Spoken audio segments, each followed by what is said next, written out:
ऐसा क्या किया माता पिता ने जो अपनी बेटी के सामने शर्मिंदा होना पड़ा। धरा, मम्मी गुजर गई, मैं निकल रही हूँ अभी, सुबकते हुए बुआ जी ने बताया। मैं उनसे एक शब्द भी नहीं बोल पाई, बोल ही कहाँ पाती। सूचना ही इतनी अप्रत्याशित थी, सुनकर जैसे यकीन ही नहीं आया, और जब तक यकीन हुआ फ़ोन कट चुका था। इतना भी नहीं पूछ पाई कि यह सब कैसे और कब हुआ। वे माने या न माने, पर यह सच है कि जितना हम बुआ के प्यार को तरसे हैं, उतनी ही हमारी कमी बुआ जी ने भी महसूस की होगी। हमारे संबंधों में लक्ष्मण रेखाएं मम्मी पापा ने खींच दी। इसमें हम दोनों बहनें कहाँ दोषी हैं। कहते हैं कि माँ बाप के कर्मों की सज़ा उनके बच्चों को भोगनी पड़ती है, सो भोग रहे हैं, कारण चाहे कुछ भी हो। कितना कितना सामान बुआ जी हम दोनों बहनों के लिए लेकर आती थी। बुआ जी के कोई बेटी नहीं थी और हमारा कोई भाई नहीं था। पापा के लिए भी जो कुछ थी बस बुआ जी ही थी। अतः अकेली बुआ जी हर रक्षाबंधन पर दौड़ी चली आती। उमंग और नमन भैया के हमसे राखी बंधवाती, और राखी बधाई में भैया हमें सुंदर ड्रेस देते, साथ में होती मैचिंग क्लिप, रुमाल, चूड़ियाँ और चॉकलेट। हम बुआ जी के आगे पीछे घूमते। बुआ जी अपने साथ बाजार ले जाती, आइसक्रीम खिलाती, कोक पिलाती, ढेरों सामान से लदे। जब हम घर में घुसते तो दादी माँ बुआ को डांटती, इतना खर्च करने की क्या ज़रूरत थी, इन दोनों के पास इतना सामान है, खिलौने हैं, पर इनका मन भरता ही नहीं। बुआ जी हंसकर कहती, मम्मी अब घर में शैतानी करने को यही दो बच्चियां हैं, घर कैसा गुलजार रहता है। ये हमारी बुआ भतीजी का मामला है, कोई बीच में नहीं बोलेगा। थोड़े बड़े हुए तो मुट्ठी में बंद सितारे बिखर गए। बुआ जी को बुलाना तो दूर, पापा जी ने उनका नाम तक लेने पर पाबंदी लगा दी। बुआ जी आती, भैया आते तो हम चोरी चोरी उनसे मिलते। वह प्यार करती तो उनकी आंखें नम हो आती। पापा मम्मी ने कभी बुआ जी को अपने घर नहीं बुलाया, भैया से भी नहीं बोले, जबकि बुआ जी हम पर अब भी जान छिड़कती थी। राखियां खुल गई, रिश्ते भी बेईमानी हो गए। कैसे इंतज़ार करूं कि कभी बुआ जी बुलाएंगी और कहेंगी, धरा और तान्या तुम अपनी बुआ जी को कैसे भूल गई, कभी अपनी बुआ के घर आओ न, कैसे कहती बुआ जी। उनके आगे रिश्तों का एक जंगल उग आया था और उस के पार बुआ जी आ नहीं सकती थी। जाने ऐसे कितने जंगल रिश्तों के बीच उग आए जो वक्त बेवक्त खरोच कर लहूलुहान करते रहे। बुआ जी के एक फ़ोन से कितना कुछ सोच गई मैं। फिर अतीत से बाहर आकर अपने कर्तव्य की ओर उन्मुख हुई। तान्या को मैंने फ़ौरन फ़ोन मिलाया तो वह बोली, दीदी फ़िलहाल मैं नहीं निकल पाऊंगी, बेंगलोर से वहां पहुंचने में 2 दिन तो लग ही जाएंगे, फ़्लाइट का भी कोई भरोसा नहीं, टिकट मिले न मिले, फिर ईशान भी यहाँ नहीं है। मैं 13वीं पर पहुंचूंगी, प्लीज़ आप निकल जाइए। फिर थोड़ा रुककर पूछने लगी, दीदी आपको खबर किसने दी, कैसे हुआ ये सब। पूछते पूछते रो दी तानी। तानी मुझे कुछ भी पता नहीं, बस बुआ जी का फ़ोन आया था। कितना प्यार करती थी हमें दादी। तानी, क्या मेरा जाना मम्मी पापा को अच्छा लगेगा? क्या मम्मी पापा भी उन्हें अंतिम प्रणाम करेंगे? नहीं दीदी, यह समय रिश्तों को तोलने का नहीं है। मम्मी पापा अपने रिश्ते आप जाने, हमें तो अपनी दादी के करीब उनके अंतिम क्षणों में जाना चाहिए। दादी को अंतिम प्रणाम के लिए मेरी ओर से कुछ फूल ज़रूर चढ़ा देना। मैंने हर्ष के ऑफिस फ़ोन मिलाया और उन्हें भी इस दुखद समाचार से अवगत कराया। तुम तैयार रहना धरा, मैं 15 मिनट में पहुंच रहा हूं। फ़ोन रख। मैंने अलमारी खोली और तैयार होने के लिए साड़ी निकालने लगी। तभी दादी की दी हुई कांजीवरम की साड़ी पर नज़र पड़ी। मैंने साड़ी छुई तो लगा दादी को छू रही हूँ। उनका प्यार मुझे सहला गया। दादी की दी हुई एक एक चीज़ पर मैं हाथ फिरा कर देखने लगी। इतना प्यार इन चीज़ों पर इससे पहले मुझे कभी नहीं आया था। आंखें बहे जा रही थी। दादी की दी हुई सोने की चेन, अंगूठी, टॉप्स को देने का उनका ढंग याद आ गया। लौटते समय दादी चुपचाप मुट्ठी में थमा देती। उनके देने का यही ढंग रहता। अपनी मुट्ठी भर प्यार मुट्ठी में ही दिया। हर्ष को भी जब चाहे कुछ न कुछ मुट्ठी में थमा ही देती। एक दो बार हर्ष ने मना करना चाहा तो बोली, हर्ष बेटा, इतना सा भी अधिकार तुम मुझे देना नहीं चाहते? तुम्हें कुछ देकर मुझे सुकून मिलता है। और इतना कहते कहते उनकी आंखें भर आई थी। तभी से हर्ष दादी से मिले रुपयों पर एक छोटा सा फूल बनाकर संभाल कर रख देते और मुझे भी सख्त हिदायत थी कि मैं भी दादी से मिले रुपये खर्च न करूं।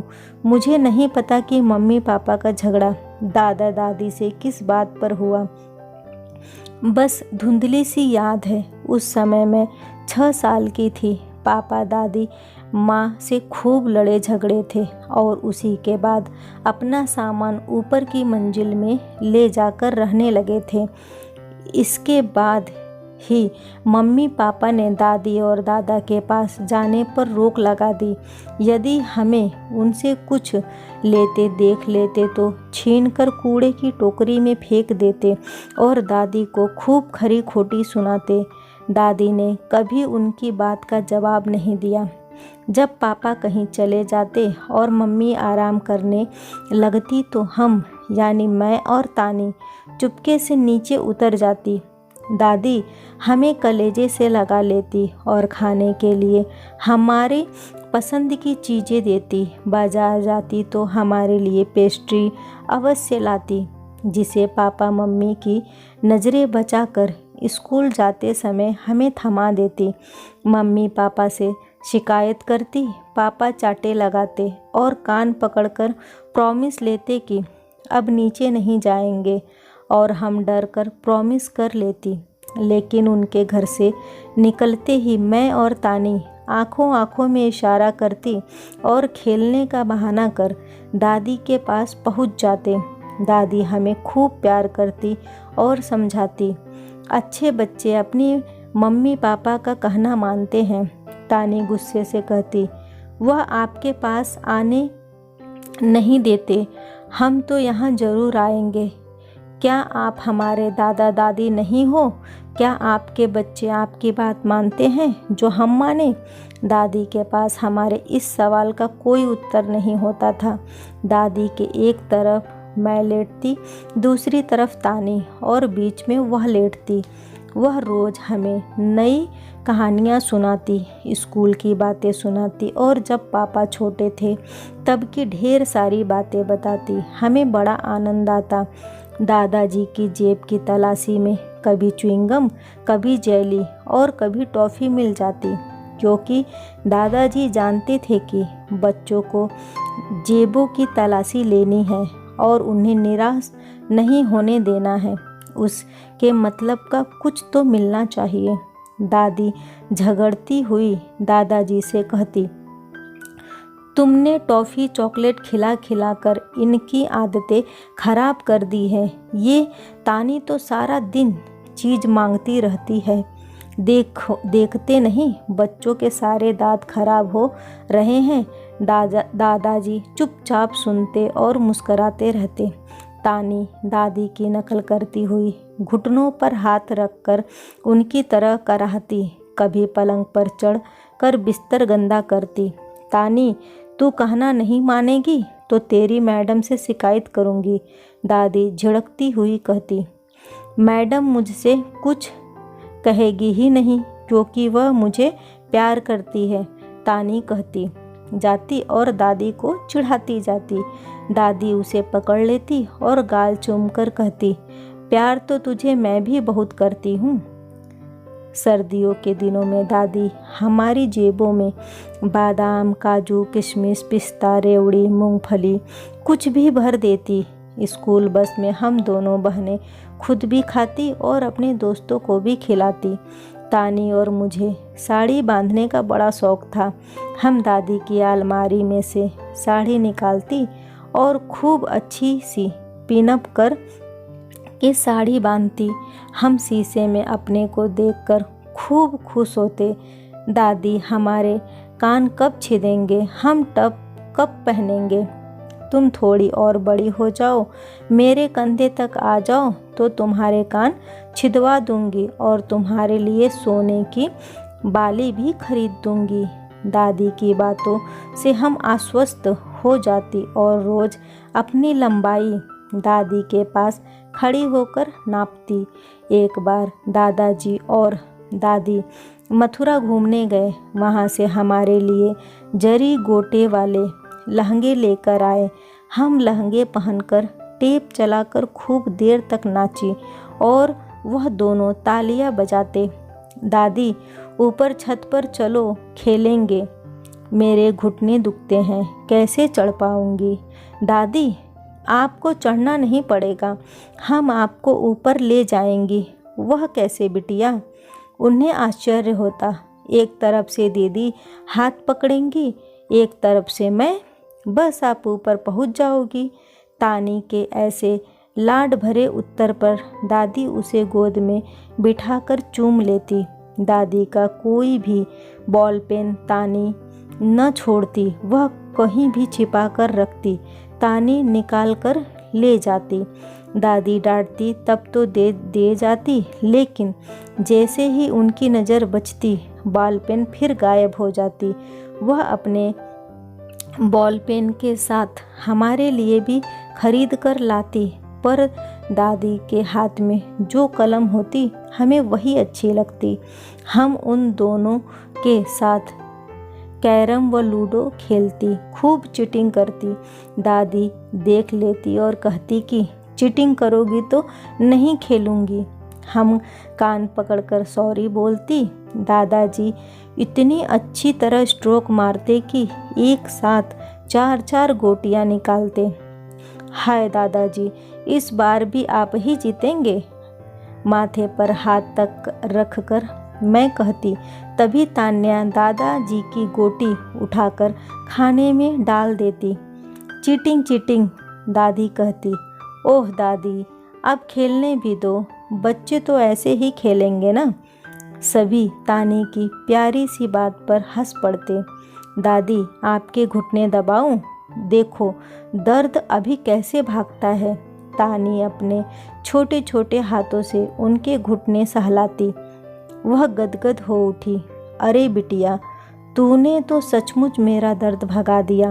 तानी की आंखें चमक उठती। मैं कहती न थी कि आपको ठीक कर दूंगी। अब आप काम मत करना, मैं आपका सारा काम कर दूंगी। और तानी झाड़न उठाकर कुर्सी मेज साफ करने लगती। दादी आपके लिए चाय बनाऊं? पूछते पूछते तानी रसोई में पहुंच जाती। लाइटर उठाकर गैस जलाने की कोशिश करती। दादी वहीं से आवाज़ लगाती। चाय रहने दे तानी, एक गिलास पानी दे जा और दवा का डिब्बा भी। तानी पानी लाती और अपने हाथ से दादी के मुंह में दवा डालती। एक बार मैं किसी शादी में गई थी, वहाँ बच्चों का झूला लगा था। मैं भी बच्चों के साथ झूलने लगी। पता नहीं कैसे झूले में मेरा पैर फंस गया। मुश्किल से सबने खींचकर मेरा पैर निकाला। बहुत दर्द हुआ, पाँव सूज गया, चला भी नहीं जा रहा था। मैं रोते रोते पापा मम्मी के साथ घर आई। पापा ने मुझे दादी के पास जाने नहीं दिया। जब पापा मम्मी गए तब मैं चुपके से दीवार पकड़कर सीढ़ियों पर बैठ बैठ कर नीचे उतरी। दादी के पास जाकर रोने लगी। उन्होंने मेरा पैर देखा, मुझे बिस्तर पर लिटाया, पैर पर मूव की मालिश की, हीटर जलाकर सिकाई की और गोली खाने को दी।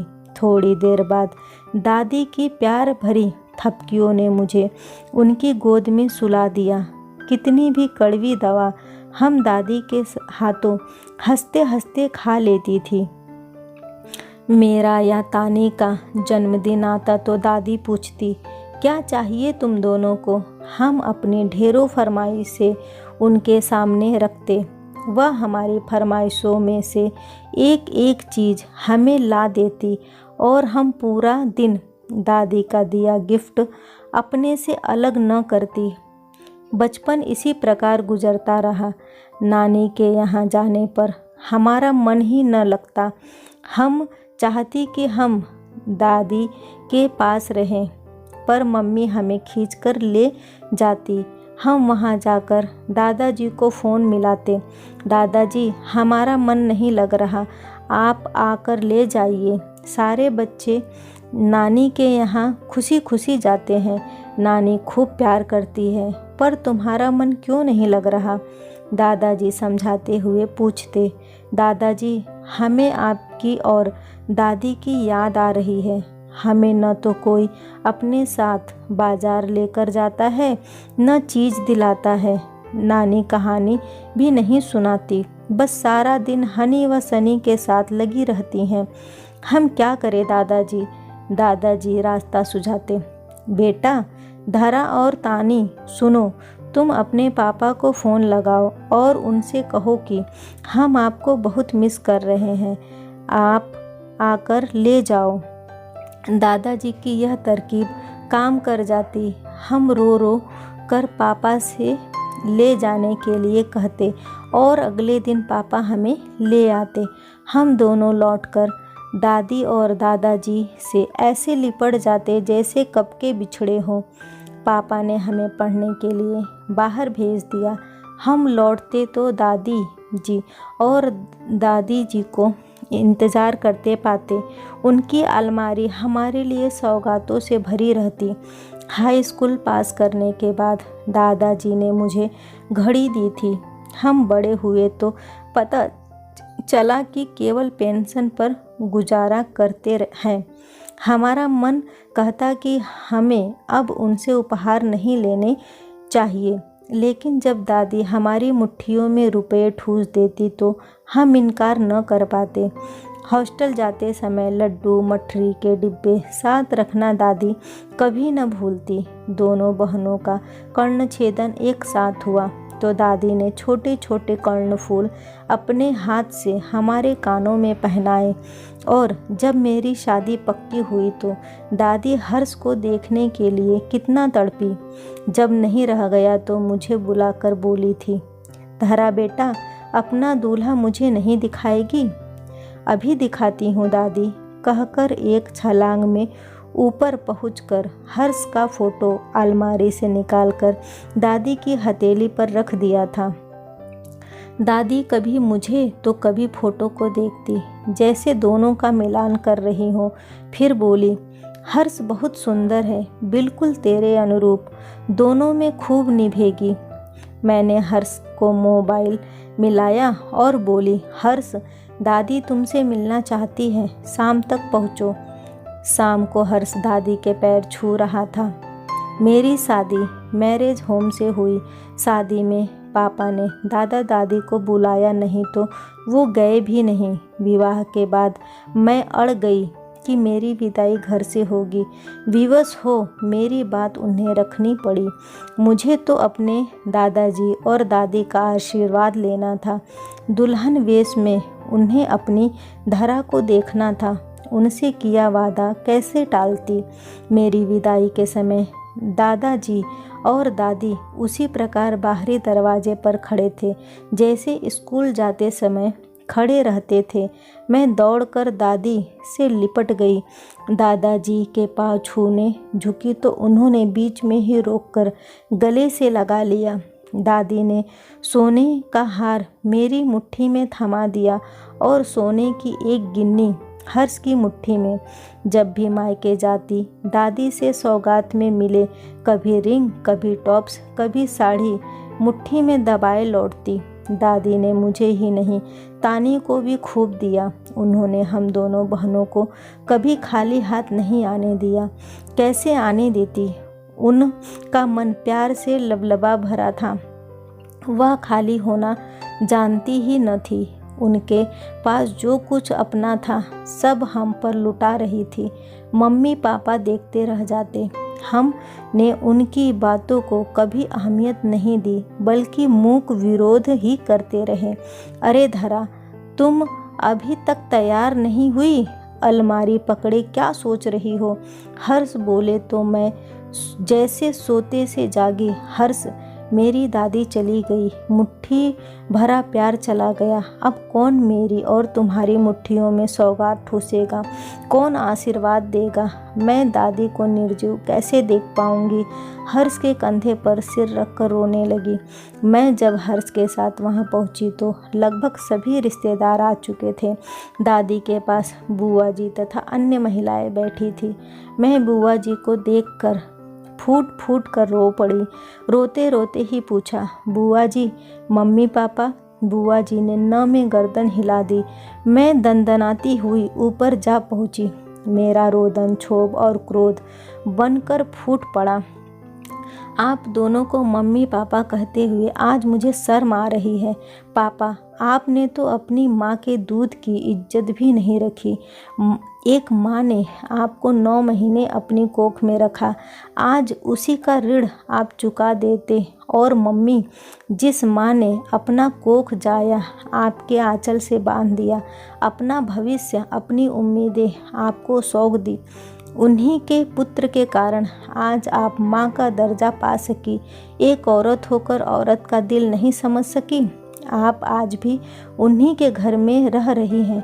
कितने कृतज्ञ हैं आप दोनों। पापा, क्या आप अपने शरीर से उस खून और मांस को नोचकर फेंक सकते हैं जो आपको उन्होंने दिया है? उनका नाम, उनका दिया नाम आपने आज तक क्यों नहीं मिटाया? आपकी अपनी क्या पहचान है? यह शरीर भी उन्हीं के कारण धारण किए हुए हो। यदि आप अपना फर्ज नहीं निभाओगे तो क्या दादी यूं ही पड़ी रहेंगी? आप सोचते हो कि इस घड़ी में दादाजी आपकी खुशामद करें? नहीं, उमंग भैया किस दिन काम आएंगे? यदि आज आप दोनों ने अपना फर्ज पूरा नहीं किया तो इस भरे समाज में मैं आपका त्याग कर दूंगी और दादाजी को अपने साथ ले जाऊंगी। चौंक पड़े दोनों, सोचने लगे, ये तो ऐसी नहीं थी, आज क्या हुआ इसे? सुनो धरा, तुम्हें यहाँ नहीं आना चाहिए था। क्यों नहीं आती? मेरी दादी गई हैं, उन्हें अंतिम प्रणाम करने का मेरा अधिकार कोई नहीं छीन सकता, आप लोग भी नहीं। होश में आओ धरा। अभी तक होश में नहीं थी पापा, आज पहली बार होश आया है और अब सोना नहीं चाहती। आज उस मुट्ठी भर प्यार की कसम, आप दोनों नीचे आ रहे हैं या नहीं? धरा की आवाज़ में चेतावनी की आग थी। विवश हो दोनों को नीचे आना ही पड़ा। दोस्तों, कैसी लगी ये कहानी मुझे कमेंट करके ज़रूर बताइएगा। वीडियो को लाइक और शेयर करना न भूलें। चैनल पे पहली बार आए हैं तो इसे सब्सक्राइब ज़रूर करें। कहानी सुनने के लिए आपका बहुत